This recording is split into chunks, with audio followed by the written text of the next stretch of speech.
let's talk about knowledge. So the more that you have, the more you can earn, the more you can save. In today's video, I'm going to be diving deep into the product software that I use, which is Jungle Scout, to help me source those high quality products. So make sure you stay tuned.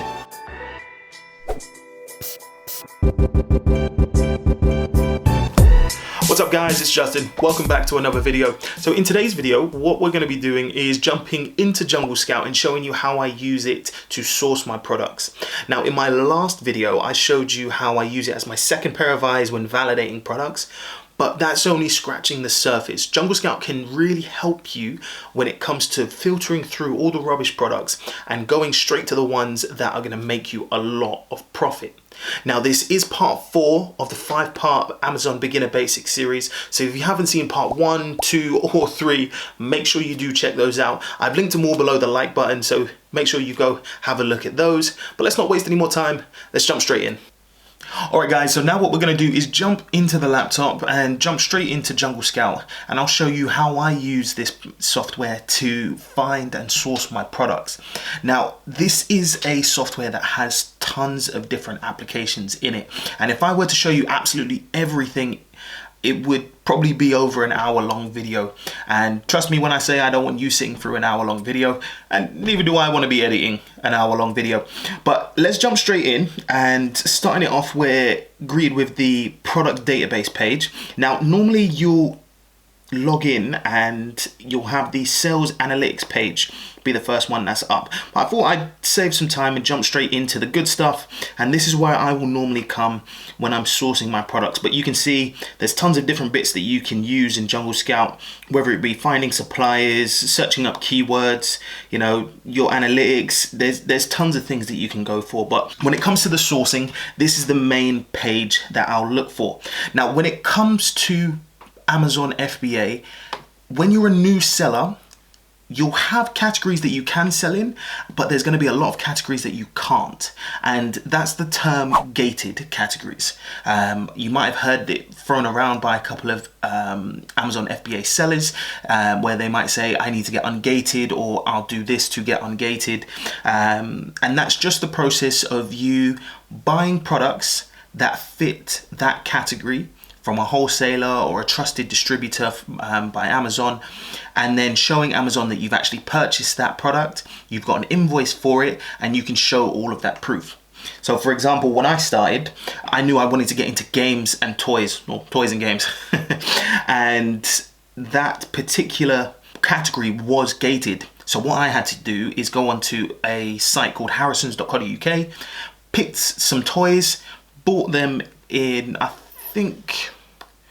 I want to say maybe 10 to 12 units, but made sure it's always over 10. They sent me the invoice. They sent me the items about 3 days later.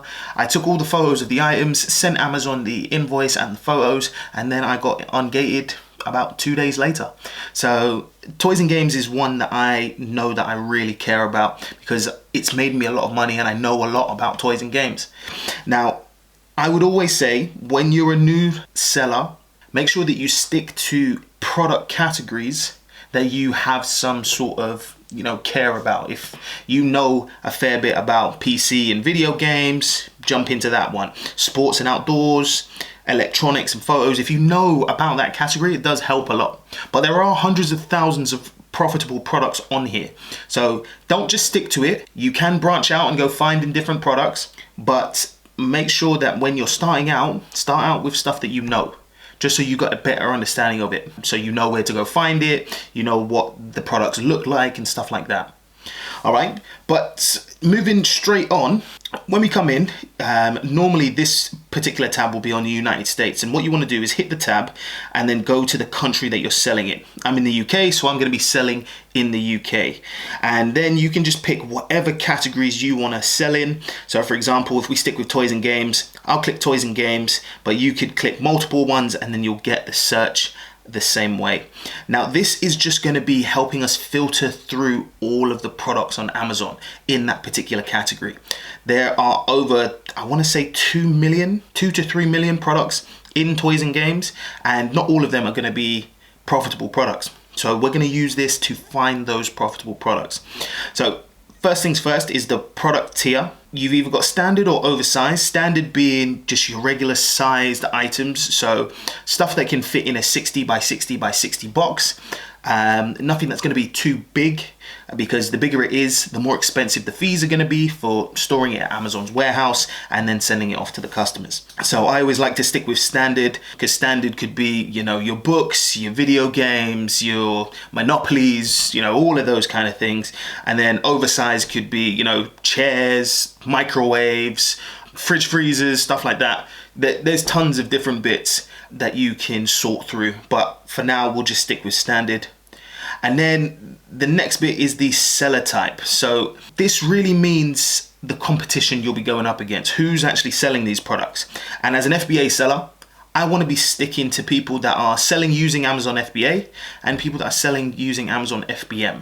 Reason being, if you click on Amazon, from my experience, 8 times out of 10, Amazon's going to have the best price, because they're getting it either straight from the manufacturers or getting it at such a good price that if you found that product and started competing in that space where Amazon's selling as well, it can get a bit tense, because they can sometimes sell products and not make a profit. If you buy something for $5 and then sell it for £10, and Amazon's got their listing at $8.99, they could go all the way down to £5 if they want to, not make a profit, and then you are left out because you've got no money to make. I don't always go for products that Amazon are selling on. You can do, there are some cases where you can do, but when I'm searching, I just want to search for this type of competition. Then next up, what we're looking at is going to be the filters. So the main filters that I always stick to is going to be price, sales per month, review numbers, the ratings of those reviews, and the amount of sellers, because that will narrow down the search enough that I'll be able to find those profitable products. All right, so if we start it off with the price, I always want to find something with a profit.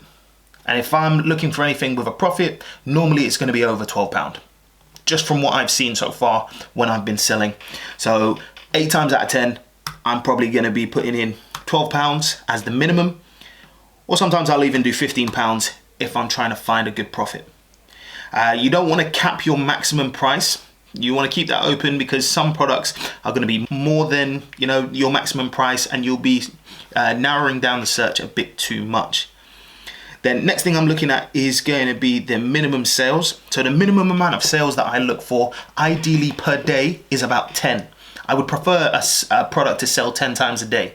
And if it's selling 10 times a day in a 30-day month, we're looking at 300 products in the month.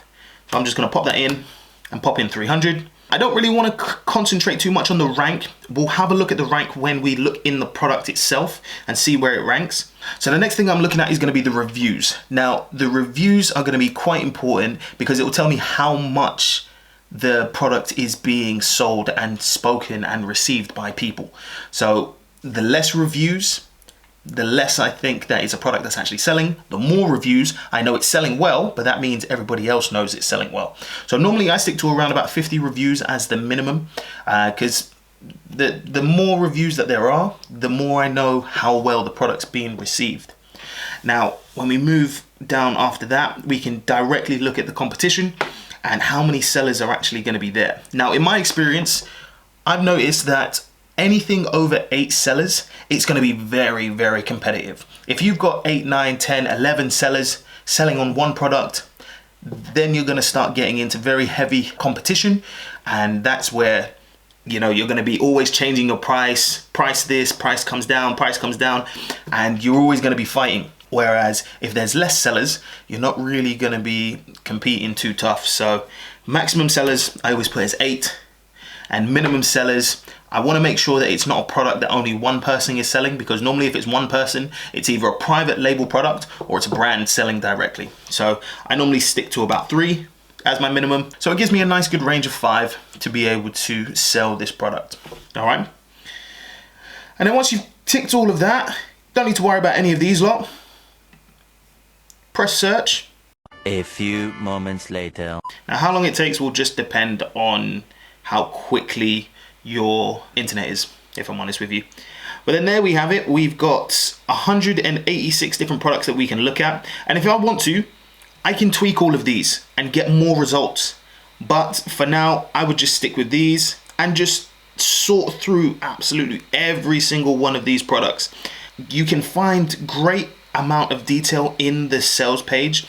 Oh, sorry, in the Jungle Scout page. So you'll be able to see the monthly revenue, the amount of sales, the price it's selling at, the current rank. All of this is great data. But normally what I want to see is the listing itself. So what you can do, let's pick a product. Right, let's pick this RC robot toy. What you can do is press this little button here where it says view on Amazon, and it will take you to amazon.co.uk because that's where you're searching in. And you can have a quick little look, brings up the product, and then we just go through the same checks. All right, so does it have reviews? Yeah, it's got over 148. Has it got good reviews? Yeah, it's got 4.3. Amazing. Let's look at the more information. It was first available on December 2020, so it's a fairly new product. So in two and a half months, it's got over 148 reviews, which is really good.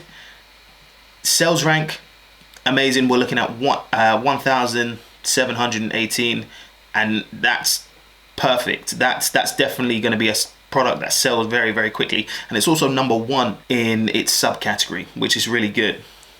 So we scroll down again, pop in most reviews. Let's have a quick look. Oh, so this is a little different. So the most recent review so far is the 11th of February, and it says it's okay. The box was unsealed, looks like it had been used. That might just be down to the seller itself, but what I'll do, I'll have a quick look at the reviews. You know, majority of them are looking fairly good. You know, we got tons of 5 stars. We got a 1 star, says it didn't work. It's a shame. Some products are like that. Or if I want to, I can go into all reviews and go through it. Once I've had a look at this product, if it's one that passes all of the checks that I mentioned in my last video, if you haven't seen that, you should see the card that's popping up there, or if anything, it's one of the first links below the like button. Once it passes all the checks, if anything, I'll come into Jungle Scout, the extension, and have a quick look, see what the sales are, because this is a more accurate day-to-day figure. So selling for £20.57, that's the current buy box price. It sells 640 per month, and it gets 28 sales a day. So there's a lot of money to have if you can find a good wholesaler for this. All right, and then that's how you'll really do it. You'll just keep going through, finding different ones. This one's actually a good one, and if I'm honest with you, this is one that I looked at personally to start selling. But for me, I couldn't find a wholesaler that had the price that I was looking for. But the good thing is that it sells really well. So if we go through the checks, we go through the quick ones. So 4.6 stars. It's got a great sales rank. It's got a lot of reviews for just being 2 years old for the first day. We come in. Most reviews, yeah, powerful. So it's selling, people are enjoying it. Some people are not enjoying it as much, but the overall consensus is that it's a great product, and if I could find this for a great price, this would definitely be one I'd jump on, because you've got a lot of margin for profit right there. And if we have a look at the sellers, there's only 4 sellers on this one, so if we have a look at the competition, lovely. If we have a look, the only 2 prime, the only 2 prime sellers. Oh, sorry, no, there's 3 sellers on here. 2 of them are Amazon warehouse, one that's like new, one that's very good, and then you've got one that's brand new, and this is the one that's currently got the buy box. All of them are prime. If I were to find it for a great price, I'd definitely do it for £29. This guy's got it for £29.95. And then it's just a matter of finding a great supplier for it. But if we head back, if I want to, I can change out some of these filters and get some different results. So for example, if I leave this open-ended and do a minimum of 3, and then maybe change this, instead of it be 25, 50, I do 25. Minimum sales, I always want to keep the same regardless of anything. And maybe let's switch it from toys and games. Let's go to another one that I always go to. So I'll go to computers and accessories. It's another category that's made me a fair bit of money because I know a lot about it. if we open this up, wait for it to load. A few moments later. And boom, there we have it. Another 256 different products to go after. But yeah, guys, that is the main way that I will look and find my products. Now, don't get me wrong, it is something that takes a lot of time. This is not the quickest way for you to make money. I'll tell you that for now. But once you found those products, even if you found 2 or 3 really good products in each one of these categories and found great wholesalers for them, you are laughing. If I'm honest with you, you are laughing, because you'll be able to find ones that will sell 10 times a day, get at least a good 50 to 70% margin if you can find it for a great price with your wholesaler. If you can find something that's even higher, perfect. So guys, that's really the main way that I use Jungle Scout to source my products. There are some other avenues that you can go down, like keyword search, to really narrow down finding individual keywords, words that are selling really well, things that people are searching on Amazon, and then you can just go from there. That is another way to go about it. I think I might jump into that later down the line, but this is the main way that I search for my products. So keep this in mind, try it for yourself, see what you think. Alright guys, so there you have it. You see how I use Jungle Scout to source my products and how helpful it is when it's filtering through the rubbish ones to get us the ones that are making us the money.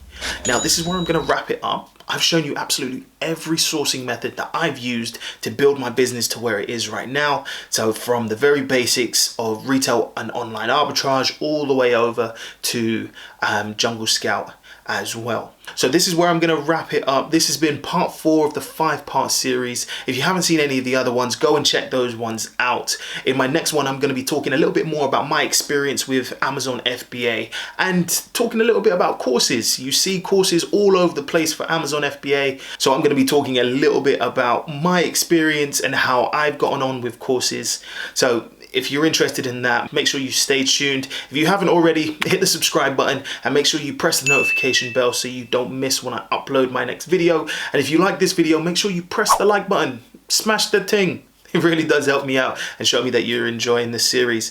If you've got any other comments or questions, hit them down in the comment section below, or hit me up on Instagram. I'm always active there too. But just as always, I appreciate your time and I'll catch you in the next one. Peace.